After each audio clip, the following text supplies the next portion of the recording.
Welcome into the CHGO White Sox postgame show, coming to you live from Studio B of our CHGO offices. Studio A of our CHGO offices here in the West Loop of Chicago. I'm your host, Sean Anderson. Alongside me, Herb Lawrence. Hello. Our CHGO White Sox community leader. You can follow Herb at Ecknerwall23. Follow me at Sean_W_Anderson. You can follow the show at CHGO_White Sox. We are being produced today by Sarah. Hi. Hello. Make sure you're hitting the thumbs up button on this Saturday. Thank you to Doctor Who for joining us. Brian Marshall. I don't know if that's G-Easy or Geezy. Geezy. Squish. Fred. Chris. Thanks for hanging out with us. Names. Let's go. All right, some new names. Hit that thumbs up button. Make sure you're subscribing if you haven't, as we join you after a White Sox lost 7-6 to the Detroit Tigers in 10 innings. Today's show is presented by Factor Meal Kits. Use code CHGOSOX50 to get 50% off your first Factor box and free wellness shots for life with any active subscription at factormeals.com/CHGOSOX50. Jason saying we are depressed, and Herb, that hello wasn't too enthusiastic. It wasn't. You having fun? I was having fun today at the ball game. It was an exciting ball game. The White Sox finally reached second base, and they touched home plate a couple times this game. But, of course, we're going to have questions about Pedro's bullpen management and why they stopped hitting and executing after, I think, the fifth inning. So it's a disappointing loss because they were crushing Kenta Maeda today, and they let him off the hook. Yeah, they did let him off the hook. And that's the thing, too. When I first tuned into this game, it was 10 minutes late, and it was 3-0 Tigers. Yeah. And I was like, great. We could just not even pay attention. This one's done. And then they gave me hope. Yeah. And they gave me a lot of hope. They had a 5-3 lead. I think it even got up to 6-3. Yeah. 6-3 lead for the White Sox, and then they ended up blowing it, which isn't super surprising, but it really, I don't know. They had so many opportunities, including a 6-6 tie ball game where you had I'm blanking on the guy's name, Lang, Dickie wearing Alex Lang, just not throwing strikes at all, giving the White Sox walk after walk after walk. You had the bases loaded, and then you end up having Eloy ground into a ending double play, and you have a 6-6 lead, and you're not able to turn it into anything. It's just more disappointment, which is great.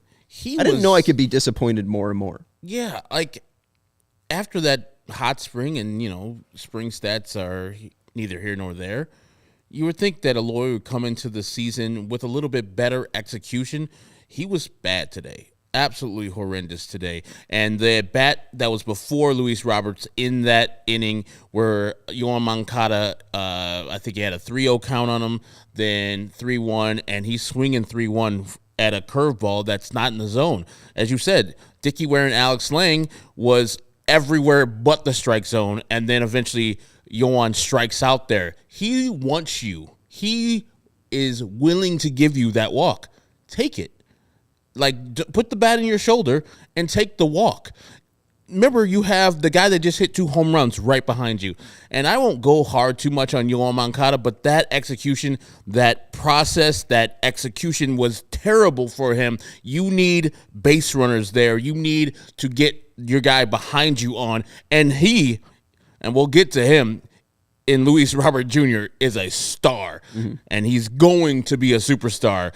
People will know his name, not just baseball people who are just casual fans will be like, yes, Luis Robert Jr., one of the best baseball players in MLB, and a guy that needs to be reckoned with. And then the at-bat after that with Eloy just grounding the ball right to third base.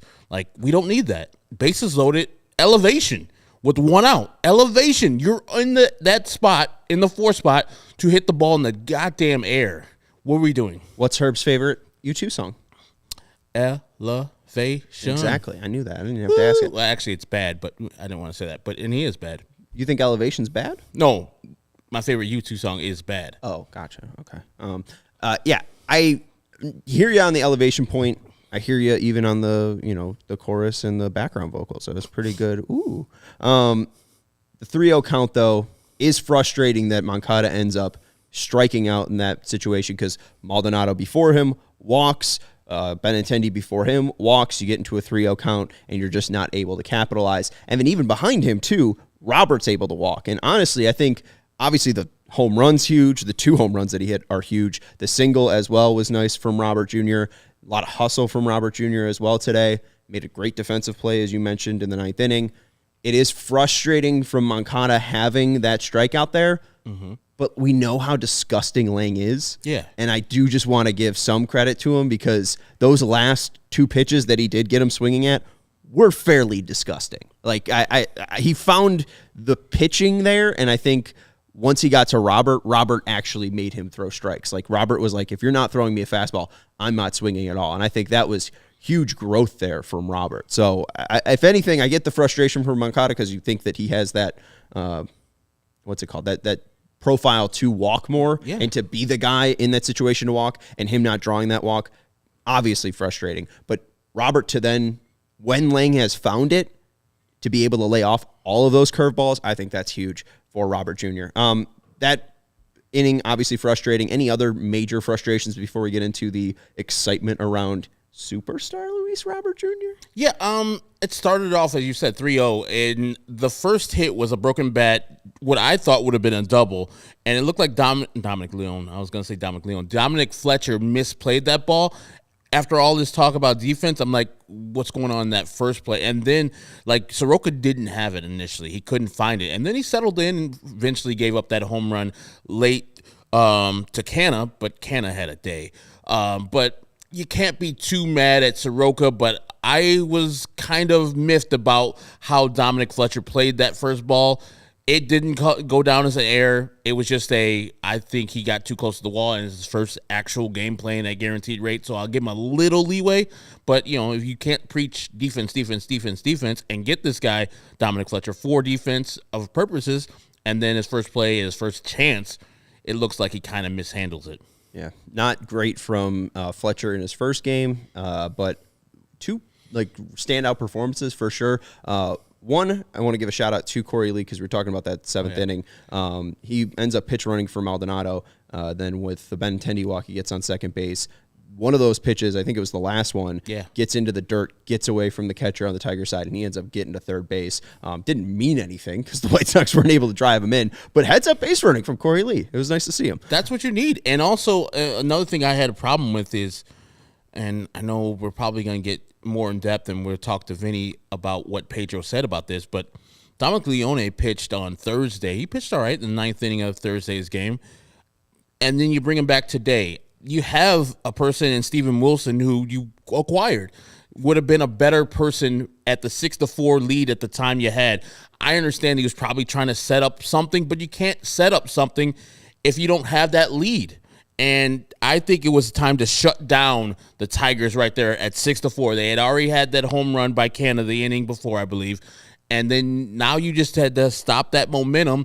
And Dominic Leone, throughout his career, has not been that guy. Steven Wilson has been that guy as far as last year. So go to a guy that you have more trust in, that has done more stuff in the major leagues. I know he doesn't have familiarity with most of these guys because most of these guys are new, but if you're going to be saying, hey, which guy should I go to first in a lead with high leverage, Steven Wilson would have been the call for me. Well, and honestly, I don't understand the way that they put Wilson out there. I think that he was a fantastic beach boy, but when you're using a guy that has a sweeper that he uses 60% of the time, you want to use him against righties. Yeah. Because notably, sweepers are a pitch that have strong platoon splits to the point where righties really can't hit them, and that's the only pitch that lefties can absolutely smash. And we see on both of the lefties that he ended up facing, Meadows and McKinstry, both of those guys got pitches inside to hit.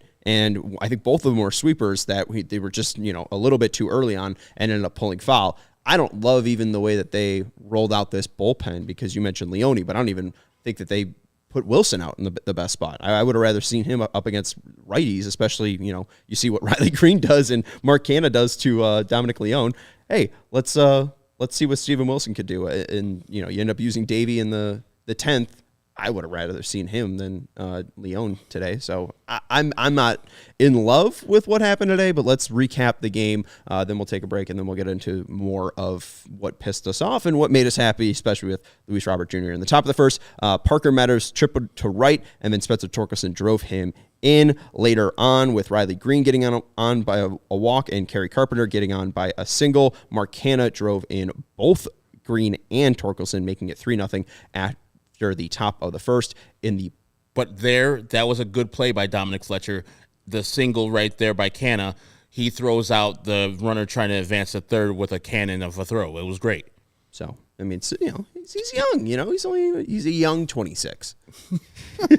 I mean, to me, yeah, that's young as fuck. In baseball, as making your debut on a team, a little old. Nothing wrong with being 26. No. And then in the bottom of the first, Benintendi got on with a single into right field. Moncada then basically just took Benintendi's place on a fielder's choice. But it doesn't matter because Luis Robert Jr. had one hell of an at-bat against Kenta Maeda on 10 pitches. A 10-pitch at-bat. Robert on the last pitch hit a bomb 450 feet to left center. So that makes it 3-2 to the Sox. And then in the bottom of the second, they kept it up. Braden Shoemake, of all people, hit a homer into the opposing bullpen to tie it up at 3-3. Then in the bottom of the third, the White Sox kept up the scoring. Moncada tripled, a one-out triple after Benintendi grounded out to first. And Robert said, hey, that first one was nice. Why not do it again? Let's do it again, right? It wasn't 8 pitches this time. Wasn't a 10-pitch at-bat, but 18 pitches in his first 2 at-bats, resulting in 2 home runs. So the White Sox take a 5-3 lead there. Soroka gets through 4, only allowing 3, and the White Sox give him a little bit more of a cushion. Shoemake ends up scoring as Lopez is caught stealing at second, but with runners on first and third, Shoemake runs home with a throw down to second, and Shoemake makes it in there. We heard a lot about Shoemake's speed in the minors, and we saw him be hurt at spring training, and we were like, oh, this guy's probably not even going to make it on the opening day roster. And hey, by the 4th inning, he's got a homer and a steal of home, giving the White Sox a 6-3 lead. So Braden Shoemake's pretty good in my book. And I was like, at that point, I was like, maybe Pedro ball, fast. Yeah. Let's go. Literally. And then you got Corey Lee, of all people, on that one ball getting away earlier, as we mentioned at the top of the 7th, stealing a bag. I mean, they played fast. Mm-hmm. They even had a hit and run, too, that ended up having Shoemake get 2/3 on that play when, Lopez singles. So, really decent fast baseball there. Soroka did give up a homer to Canha in the 5th, making it 6-4. And after the 4th inning, the White Sox just did not score, which is typical for the White Sox. Surprising that they got 6 runs in general, but then top of the 7th, that's when things got hairy. Dominic Leone comes in, gives up a homer to Riley Green, makes it 6-5, and then Canha doubles to left. We then see Tim Hill come in. Carson Kelly singled to center, scoring Canha, making it 6-6. We talked about the bottom of the 7th where Alex Lang really couldn't find it, but they really didn't get any damage as Will Vest ended up relieving Lang and getting the Jimenez ground into a double play. And then the final run came into the top of the 10th when the ghost runner's on second base and Carson Kelly just puts one right up the middle, and there's no one there. It's just a nice, well-hit ball. Nothing Garcia can do about it. He struck out 2, got a nice, easy ground out to second to end the inning. Just didn't get that Carson Kelly one. White Sox offense didn't have enough there, so that's how it's a 7-6 loss for the Sox. Let's take a break. We'll talk more about how great Luis Robert Jr. is because, I mean, that should be the thing that we should lean most into. Yeah, because otherwise you're just going to be depressing podcast for an hour. We don't want to do that. We got 160 more games to do that. I want to let you know about our friends over at Ray CDJR. Are you in the market for a new vehicle? If you are, then we have some great news for you. Our partner, Ray Chrysler Dodge Jeep and Ram in Fox Lake, is celebrating their Jeep Celebration Month event all month long. And do you know what that means, Herb? I don't. Tell me. Well, it means you'll be able to rave about their savings on a wide selection of inventory. For a limited time, lease a new 2024 Jeep Grand Cherokee Laredo Altitude for $439 a month for 39 months. And if that Grand Cherokee isn't big enough for you, check out the third row and lease a new 2024 Jeep Grand Cherokee Limited L for $479 a month for 39 months. At Ray CDJR, you'll always be able to shop one of Chicago's largest inventories and drive home with more money in your pocket than you'd expect, thanks to the Ray's Price Promise. Don't miss out. Shop great deals all month long and save big, because Ray CDGR makes buying a new vehicle more affordable than ever. And that's not all. Just for listening to CHGO, you can get a free oil change when you mention CHGO at the service center, or mention CHGO when you book online at RayCDJR/service. But you have to schedule before April 1st. So if you're on the market for a new vehicle, then you have to check out the team at Ray, Chrysler, Dodge, Jeep, and Ram, because they're the only team we recommend. Visit them today on Route 12 in Fox Lake. For more information, visit Ray CDJR in Fox Lake or RayCDJR.com, serving the community since 1963. At Factor, they think that eating better is easy with their delicious and ready-to-eat meals. Every fresh, never frozen meal is chef-crafted, dietitian approved, and ready to go in just 2 minutes. You have over 35 different options to choose from every week, including Calorie Smart, Protein Plus, and Keto. Also, there are more than 60 add-ons to help you stay fueled and feel good all day long. What are you waiting for? Get started today and get after your goals. You can discover a wide variety of easy options for an entire day, like pancakes, smoothies, and more. Factor meals are ready to eat and heat, and there is no prepping, no cooking, and no cleanup needed. Also at Factor meals, you can get as much or as little as you need by choosing your meals every week. Plus, you can pause or reschedule your deliveries anytime. Factor is the perfect solution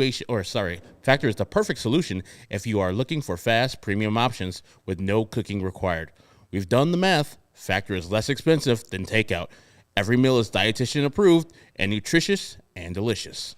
What you need to do right now is head on over to factormeals.com/CHGO-SOX50 and use the code CHGO-SOX50 to get 50% off. That's code CHGO-SOX50 at factormeals.com/CHGO-SOX50 to get 50% off. And Sarah's going to try to show off her Factor meal kit that she heated up last night. What'd you get? I picked the vegetarian kit, and so this was like a quinoa, carrot, broccoli with like a peanut sauce. It was spicy, it was delicious, and nutritious. Nice. I had the jalapeno cheddar chicken, and that one was very, very good. A nice, very nutritious, and I think just clean. Surprisingly, it is takeout level of a meal. Yeah, and I had some of the wellness shots too. The one with the ginger, it really wakes you up. They're sharp. Oh man, I took one of those when we first got them, and I just was not expecting the power. I was like, oh, I'll take 2 of these. Yeah,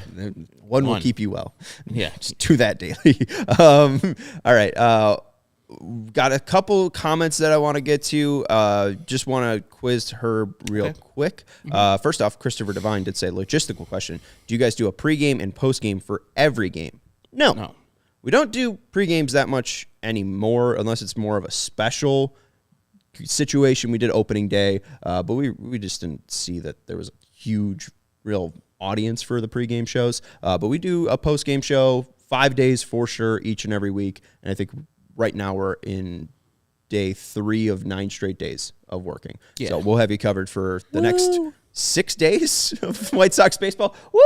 Not every day, but we are active every day on social media about the White Sox some way or the other. Yeah, I think that we used to do last year where we would do a pregame maybe if the series is opening, like a new series would open up. I don't know if this Monday when the Braves come to town, it's an early 1:10 start, if we're going to do a pregame. But as Sean said, 5 postgame shows each week, guaranteed for you. Well, if there's games, we'll do 5 shows a week. Right. I mean, if there's an off day like yesterday, hey, we'll do an off day show and have a nice time talking about if Luis Robert can be a superstar. Do you think so? Oh, my God. I mean, hey, let's have this quiz. I teased the quiz but didn't actually give the quiz. Who had the 3 hardest hit balls for the Chicago White Sox today? I'm going to go with Luis Robert Jr. Okay, Luis Robert Jr. is your first guess. All right, then I'm gonna go with Braden Shoemake. He had a home run. Oh, okay. No. No. Oh, my second one is Luis Robert Jr. Oh, okay. Sorry. Your second guess is Luis Robert Jr. And then who's your third guess? Luis Robert Jr. Oh, yeah, you're right. Luis Robert Jr. hit the 3 hardest balls for the White Sox today. He's basically the whole damn team. A 111.9 exit velocity on the first home run against Maeda, then 104.8, love that station, on the second homer, and then on the single in the fifth, 104.4. So, which he hit opposite field. Yes. I mean, he's inside out of that one. He's just, I don't know. Like, we talked about him being a superstar, and we saw in 2021 when he had that like comeback from his injury that he had like a average of 335. I know that he talked about walking more this season, and that was a goal for him this offseason, and he had a walk against Lang. So he got on 4 times today. That's pretty damn good. But he might be a guy that has like a 320 average and like a 500 slugging. And he might be the most exciting baseball player in all of Chicago. And no one wants to watch him because they're revolted by this baseball team. Yeah. Kenta Maeda, hardest fastball today versus Luis Robert was 89.2. Or no, he threw a 90-mile-per-hour one. But that first at bat, it was a 10-pitch at bat because he could not get anything past Luis Robert. When he tried to, Luis Robert just fouled off 4 balls in a row. So ball 1, ball 2. The third pitch was a swing and strike by Luis Robert. Then he foul tipped the 4th pitch. The 5th pitch was a ball in the dirt. Then 6, 7, 8, and 9 were all foul balls. So slider, fastball, slider. At that time, you've seen everything that Kenta Maeda goes with. The splitters, the slider, the fastball. Pretty much that's the whole arsenal. And Kenta's like, I'm tired of this at bat. I'm going to try to pass him with a 90-mile-per-hour fastball. And Luis Robert said, good luck. And he murdered that ball. Absolutely destroyed. Like, he provided all the power of that ball. Like I said, it's a 90-mile-per-hour fastball. Good luck to every pitcher who doesn't have premium stuff against Luis Robert. I know when I was researching this game that that this is the 8th start that Kenta Maeda has had versus the White Sox. 7 of those games, they've hit at least 1 home run versus him. They have seen him and crushed him. And Luis Robert Jr., every time Luis Robert Jr. saw him, crushed the ball. I want to address more is that A.J. Hinch, after the Yohan Moncada triple, base is open. First base is wide the fuck open.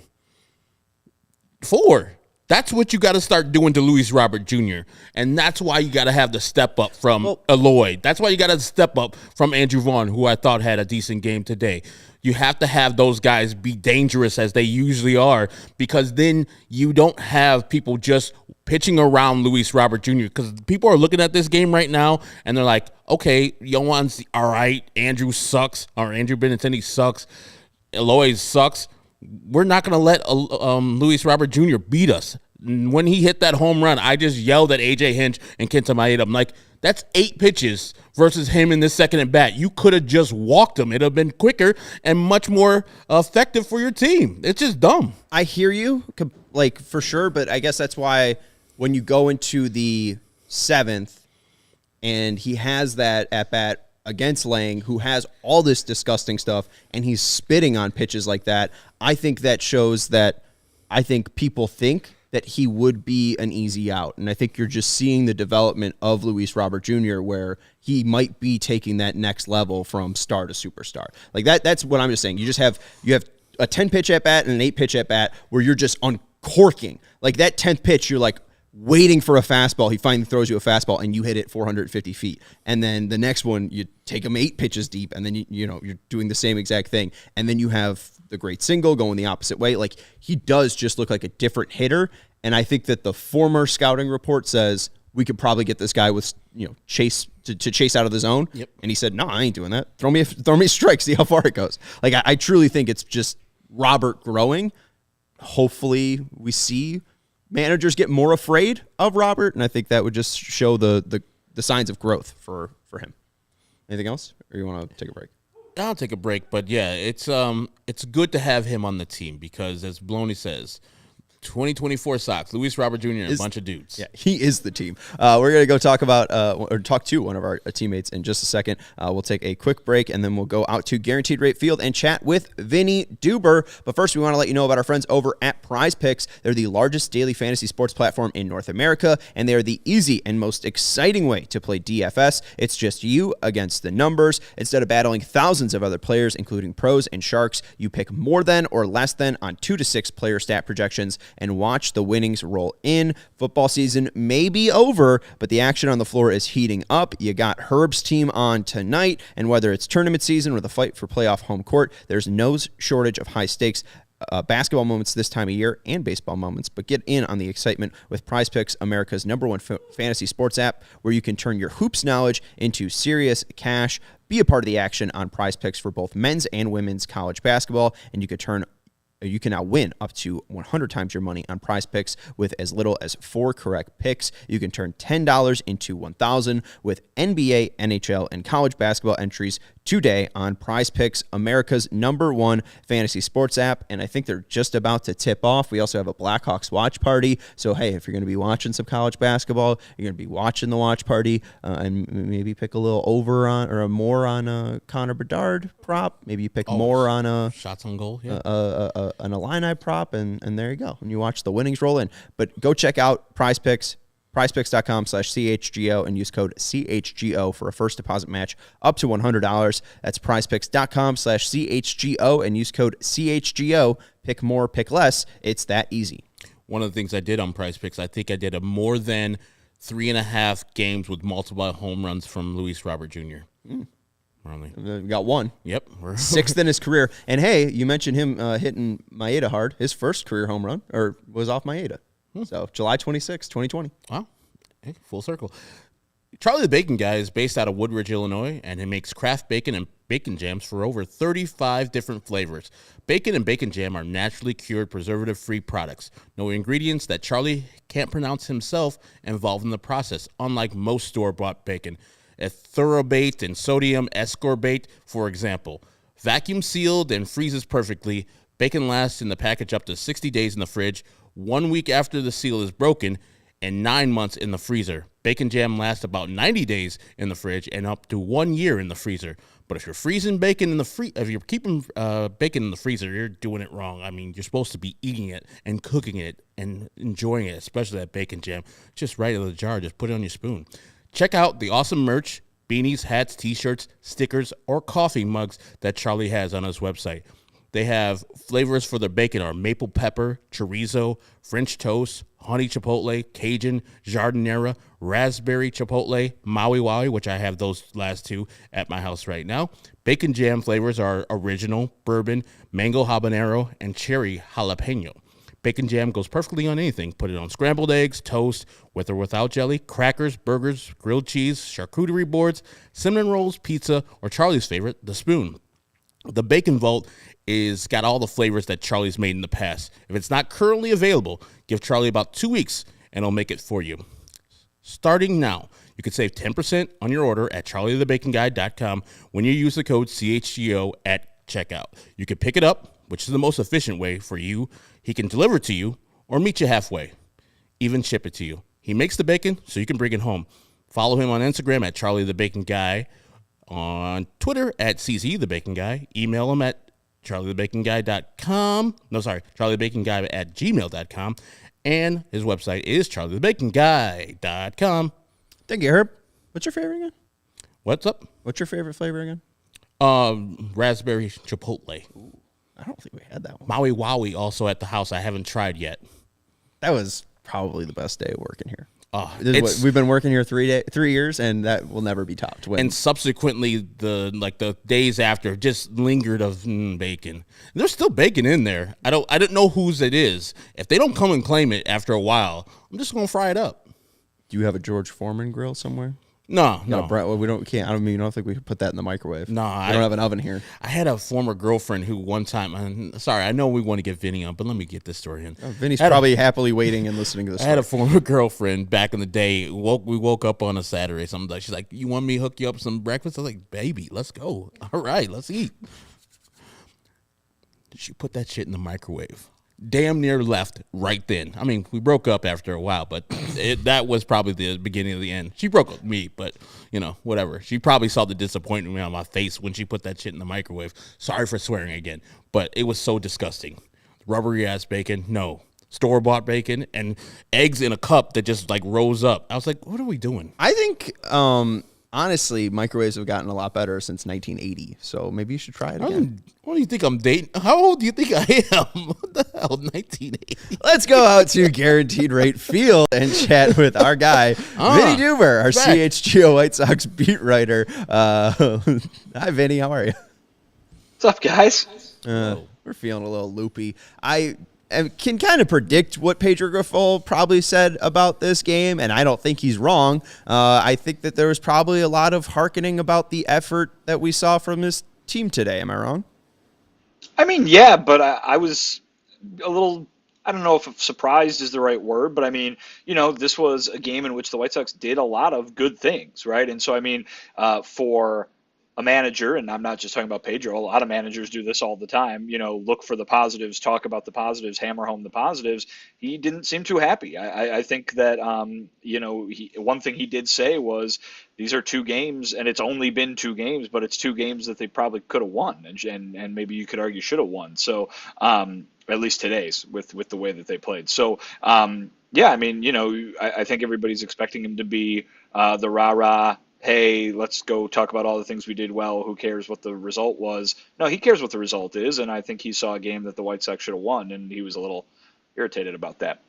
Vinny, hand up. I admit I questioned Pedro before the game when he had Braden Shoemake in the game instead of Paul DeYoung, and Braden Shoemake went out and did the job with the home run, scored on that run where it was a double steal for him and Nicky Lopez.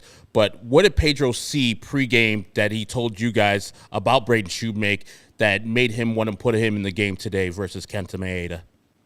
Yeah, I mean, he didn't necessarily go into the specific about today and, he's talking about playing the matchups. I'm sure they had a reason for why this was the day that he was going to play. But what he did say generally was he wants to keep these bench players, looking fresh and make sure that they're not, to use something that Tony La Russa always used to say, he doesn't want them to rust on the bench. It's kind of the same idea. And again, I've seen this from basically every manager I've covered where it can't necessarily in their minds be just we've got our starters that we're setting on opening day, and those are going to be the guys for the next 160 games.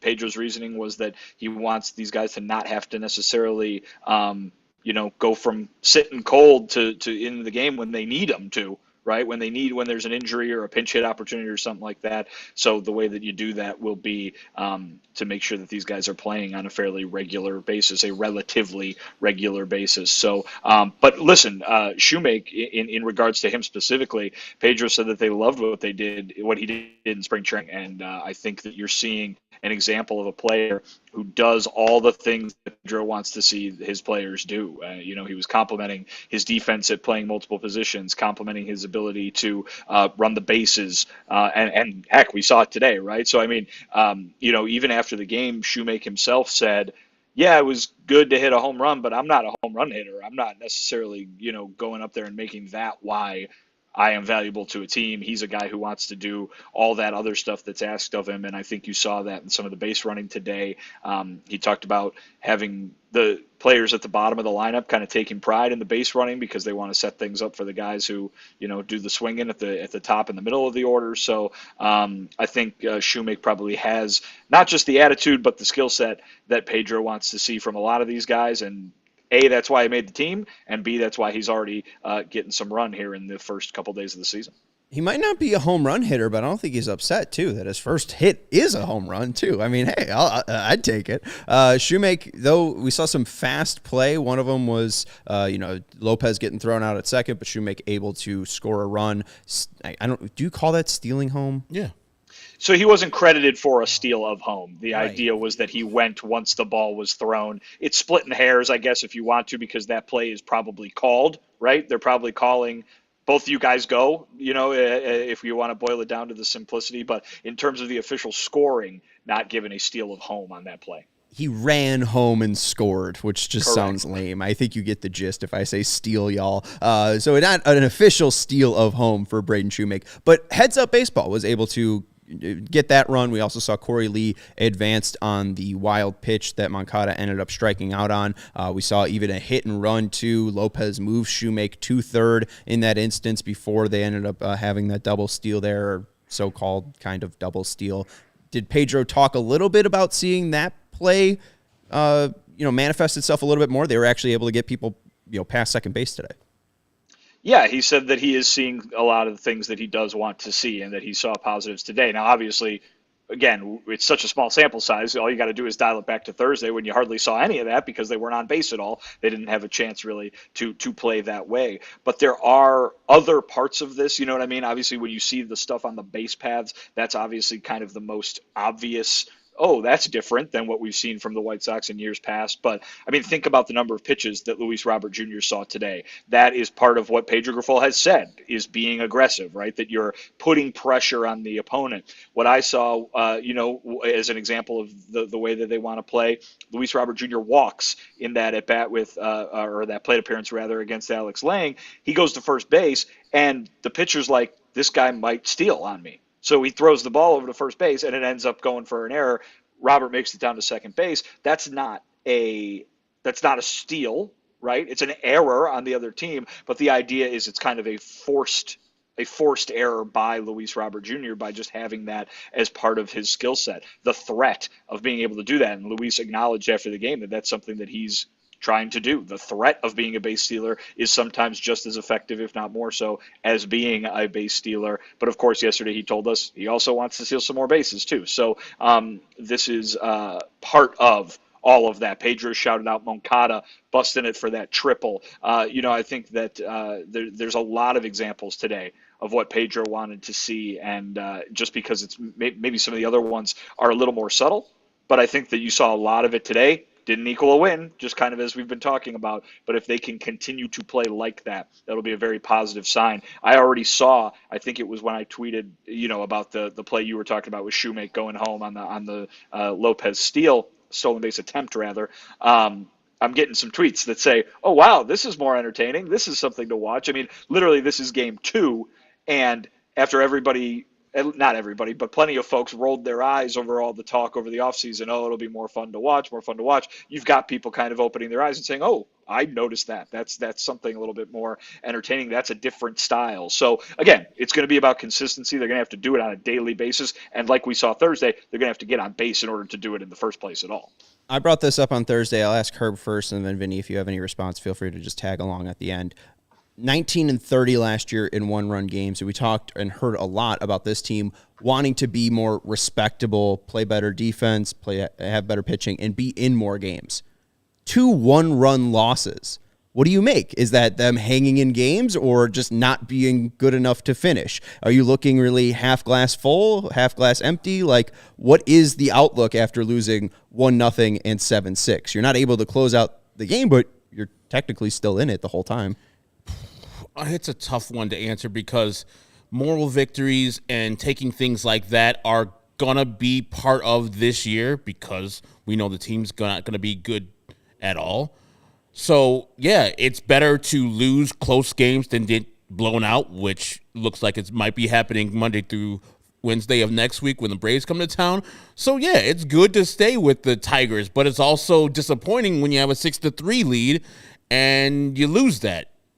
Give the home run up there to Mark Canha, and then the bullpen blows the rest of it. It sucks to have that on your ledger. And the first game, you didn't produce any offense, so that already looks like a bad thing. When your offense isn't working, the game already is like, oh, this is a terrible game. Today, by just scoring 6 runs, even though you lost by the same margin, is a much better game because you produced some runs. You actually had some good at-bats. Luis Robert had some good at-bats. Andrew Vaughn had some good at-bats. And you had team-wide appreciation. And we just talked about the fast stuff that happened today. So, yeah, I'm encouraged that Pedro and his type of baseball will be more conducive to our eyes. But these people who are watching, listening, don't care about that necessarily. They look at 0-2, and they look at, okay, how are we going to win? How is this going to eventually turn into wins if the people at the back end of our bullpen can't close the games out, and then we stop scoring runs after the fourth inning? I mean, listen, you ask, is it half full or half empty? I think the correct answer is there's some water in there, right? I mean, like it's neither, right? I mean, I think certainly the first thing to remember is it's just 2 games, and it's, we've got a long way to go before we're going to be able to determine what this team is going to be like in general over the course of the season. But I think you're seeing both good and bad. You're seeing things. I mean, that's what I wrote about after opening day was, good Lord, that pitching was fantastic, and White Sox fans should be thrilled by that. But also, yeah, that offense looked really bad, and you could be upset by that. Today, you've got them doing those things that Pedro wants them to do. You've got Luis Robert Jr. putting on a hell of a show. I mean, you should be standing up and cheering about those couple things. But then you've got the same old things that's dogged them in recent years. You got a bases loaded 1-out situation, and nobody can get a run home. I mean, like that. There is good, there is bad, there is in between. There's all sorts of stuff, and it's only 2 games in, so it's very hard to get a read on, like you say, kind of whether the outlook should be positive or negative for the team. It's just going to be, are they going to continue to outlive or fail to meet expectations on such a different number of fronts? And that's why we keep watching and talking about every game, right? Yeah. I mean, we'll be here for the next 160, right? Hey, there's a lot for this season to develop. L. Lee in the chat saying Soroka is awful. I mean, it's a first start. We'll see how it develops. I mean, we can go to the pitcher stats. Thanks, Sarah, for flashing these up. 5 innings for Soroka, 4 earned runs, 7 hits, no Ks, 3 walks. Maeda, 3 1/3, 6 earned runs, 7 hits, 2 Ks, 1 walk. Herb, it seems like you wanted to bring up something about Soroka. I mean, this was our all-star pick, our sneaky White Sox all-star pick. Yeah, it's his first start, so, he seemed like he was leaving a couple balls up. How did Michael Soroka feel about his outing after the game, Vinny? Because I think without any strikeouts, walking 3 people, and then the start he had, while not positive, he came through, and his first White Sox start, to me, is fine. I'm sure he probably was a little harder on himself than I am. Yeah, he didn't really have much good to say about it. I think the assessment that he gave was he tried to do too much too early. Like the idea being that the first batter of the game, the second pitch of the game, is a triple. And so now you got a man on third, and so all of a sudden it's like, all right, I gotta get all these guys out 1 million times in a row here right now to prevent that run from scoring. And he kind of got out of himself a little bit. So I don't think it's exactly how he wanted to go out there. I think he said it took a few innings for him to get settled a little bit. And guess what? That's what we heard from Garrett Crochet the other day too, even though Garrett Crochet had kind of the opposite problem and was awesome, even with all that adrenaline. So it's not a problem, I suppose. But the fact that he kind of was still looking for his footing, but nothing bad happened. Michael Soroka is still looking for his footing, and a bunch of bad stuff did happen. So I think, Soroka's a veteran. He probably should know a little better than to have that happen. But first game in your new home stadium, and what was the first thing he said to us at spring training, right? That everybody in the locker room has something to prove. He's probably one of them, having not really had a lot of action in the last half decade. So it wasn't positive in his mind, even though he settled down, and to get out of that with only 3 when the first 5 guys reach and look like they're going to just blow him out of the game right away. It's not good. But it's not as bad as it could have been, I suppose. Did someone bring up Garrett Crochet? Can we talk about Garrett Crochet? Do I have an excuse to talk about Garrett Crochet? There was a mic'd up video that the White Sox put out of Ethan Katz being mic'd up and Garrett Crochet being mic'd up, and I found it hilarious. After his first inning, Ethan Katz is like, all right, you're going to have to control. Like he was like, all right, here's the next 3 guys coming up. The last guy's Canna. We see how great Canna is today, how impressive he is. And he's like, all right, you're going to have to go out and control the zone, really go out and attack him. And Mark Canna, I think, struck out 3 times against Garrett Crochet. Like, it is just so interesting to see, like, obviously Soroka is extremely talented. We saw that 2019. Like, that composure of Crochet to just go out and do it. Like, yes. I mean, Soroka's been here before. Kopech is a guy that's been here before. Composure is not an easy thing to have, and I'm just still 2 days later, still massively impressed by Garrett Crochet's composure. I'll take a break because I'm getting off the wheels here. I got more thoughts on Michael Soroka's start, and then we'll wrap this up, put a nice bow on it, and we'll be back tomorrow at 1:10 as the Sox take on the Tigers. We'll talk about any impending storylines from that game as well. But Herb, you want to let us know about Wisconsin innovation? Yeah, nothing says summer like hanging out with your people, whether you're at the ball game, like I was at the ball game today, or just a cookout, or just chilling with your people, like Leinenkugel's Summer Shandy. I had 2 or 3 today at the Guaranteed Rate Club at the Guaranteed Rate Field, and let me tell you, they have this slogan called "It's better at the ballpark." Reluctantly, I have to agree with the White Sox. Man, it was on tap. It was cold, crisp. It is better at the ballpark. So I know they're saying, hey, Herb, I know summer's here. Shandy season is here. But what can I drink otherwise when Summer Shandy's not in stock? Well, I got you. You can drink their original, their light lager, their Lakeside Cherry, their Juicy Peach, their Berry Weiss, as Sean is holding up right now, their Northwoods Amber, their Dark Lager, or the one that I'm drinking right now, their Sunset Wheat. And the Honey Weiss, real Wisconsin honey, Sean. That's a honey is a Wisconsin innovation. There wasn't honey before Wisconsin. I won't say that, but whatever. They invented bees. So you know it's good if it's got real Wisconsin honey. And if you tried any of these beers, you know that Leinenkugel brings the flavor for whatever occasion that you are celebrating. For over 150 years, Leinenkugel has combined German brewing traditions with Wisconsin innovation. You don't have to pick just one. Leinenkugel's popular variety packs come in 4 flavors for you to try and enjoy. Flavor life's simple moments with Leinenkugels, the official craft beer of the Chicago White Sox. Go to Leine.com/CHGO to find delivery options near you. That's LEINIE.com/CHGO, or pick up Leinenkugels pretty much anywhere they sell beer. Leinenkugels, flavor the moment. Celebrate responsibly. The Jacob Leinenkugel Brewing Company, Chippewa Falls. Yes. Yes. Were you gonna jump in, Vinny? I mouthed it because sometimes there's a little bit of a delay, and I didn't want it to be delayed. So I just tried to time it so I could mouth it, and people would be like, "Oh, he's doing it. He's doing it in spirit at the ballpark." Wisconsin innovation. No more delay on call-ins. So don't worry. You can always participate. I also think it would be great just for like a White Sox worker to walk by as you're doing this hit, and you're just doing a Hawk impersonation, going, yes. I mean, the amount of Hawk impressions that get done during the game, I don't think anyone would bat an eye at it. You going. All right. We want to also let you know about our friends over at, this is us, CHGO. Look at that. We are very proud to work at CHGO, and we are looking to take care of you, the diehard fan. I know that some people might disagree and say that Herb doesn't make it fun to be a White Sox fan, but I think you do, Herb. I think you do a great job. Yeah. Oh, look at my guy. Oh, whoa, Lawrence. okay. Oh, All right. Lawrence is screaming. Oh, Lawrence hates people.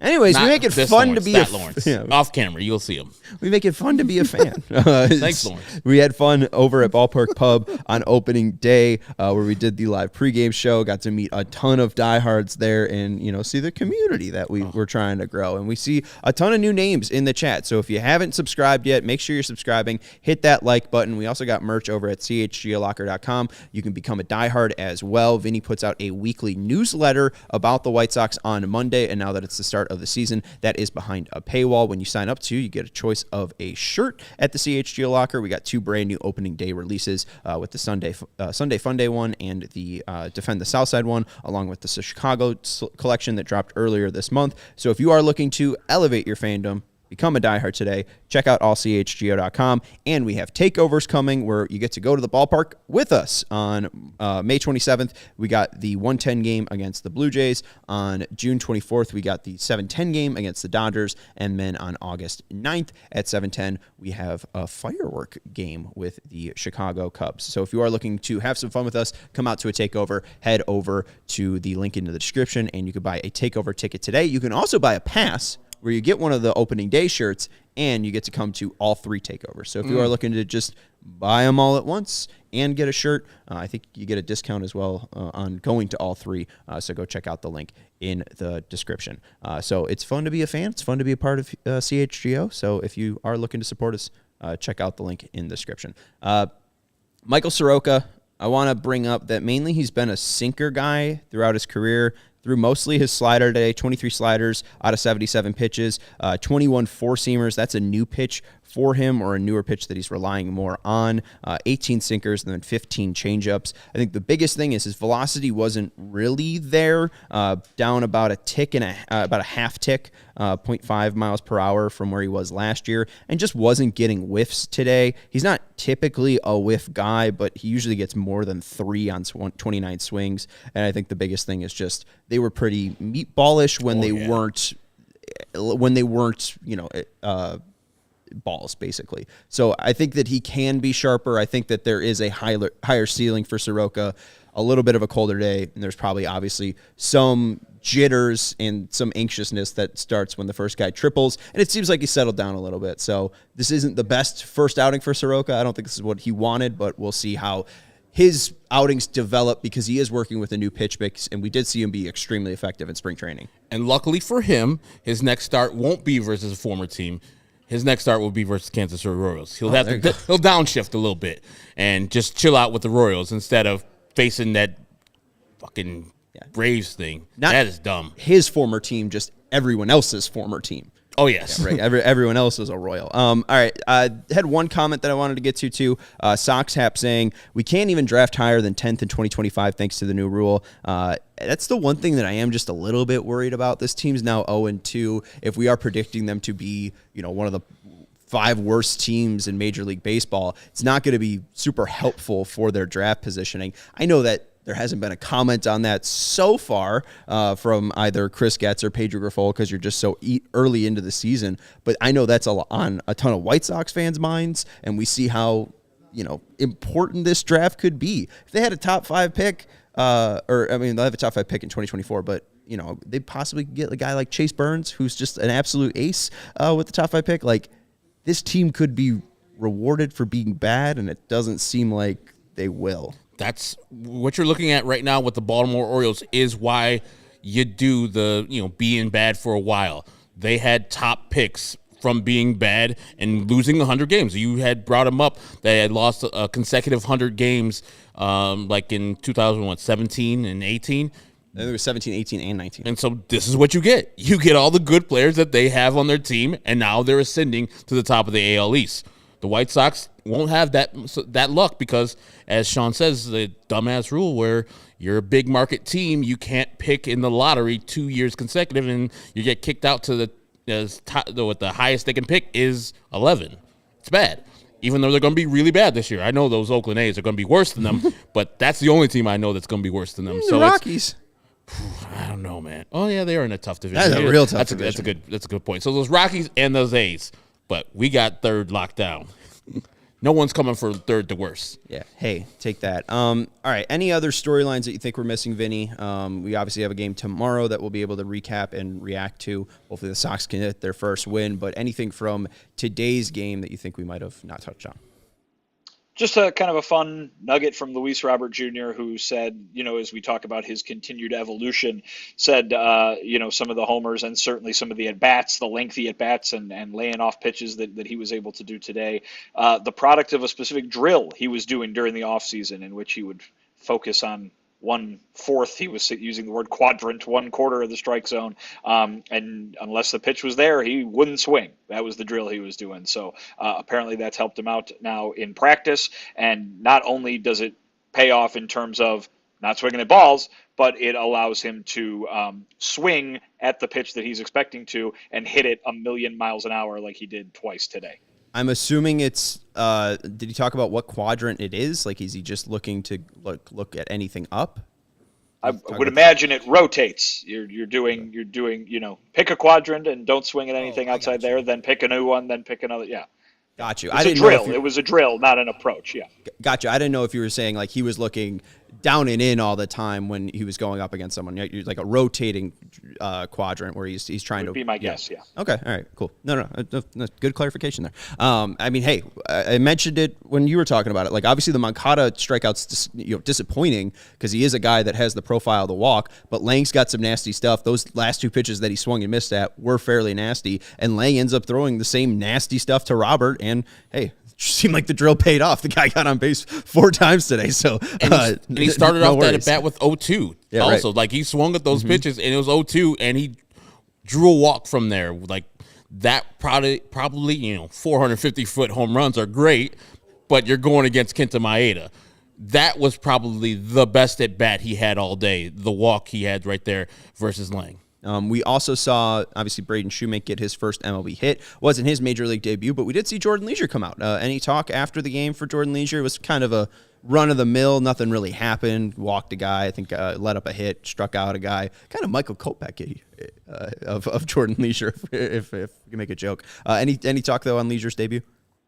I mean, we talked to him. He said he was very excited and very smiley, and I think he had to be reminded not to throw another pitch with the ball from his first career strikeout. So a little fun nugget there, but yeah, I mean, listen, I think if you're talking about a run of the mill, regular, uneventful outing for a guy making his major league debut, that's pretty good, right? I mean, you've got a guy coming in there showing maybe that he's just as dependable as some of the veterans, and showing you kind of why he made this team. It doesn't always have to be blow you away to be impressive. All you got to do is go out there and not give up a run, which that's what he did. I just want to wrap on this. Melissa brought this up in the chat, and we talked a little bit about before you joined. Did Pedro talk about the way that the bullpen was sequenced? Because I think we looked at opening day as a high leverage game just because it was a one-run situation. Obviously, they were down, but we saw Davy Garcia, we saw Michael Kopech. Today, we end up seeing Leon come in.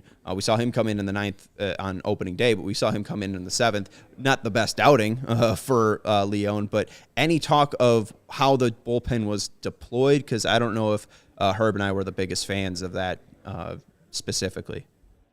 There was some talk of specifics there a little bit. Obviously, he had to use a lot of bullpen pitchers today because Soroka only goes 5 innings. And then obviously they went an extra inning on top of that. So we saw a lot of relief arms. He was asked why not Tim Hill at the start of that 7th inning rather than coming in later because he had some lefty hitters at the beginning there. And he said basically, you're looking at that part of the Tigers lineup and you're thinking not just who's there, but what they can do with their pinch hitters too. And so they were most comfortable throwing Leon out there in the event of pinch hitters being used or, to preemptively counter pinch hitters being used against a lefty. That's why they went with Leon there. They liked that matchup the best. Obviously, it's easy to not like something when it doesn't go the correct way. But I would imagine that you're going to continue to see Davy Garcia in those what they refer to as high leverage situations because he's done it twice in a row now, right? You saw him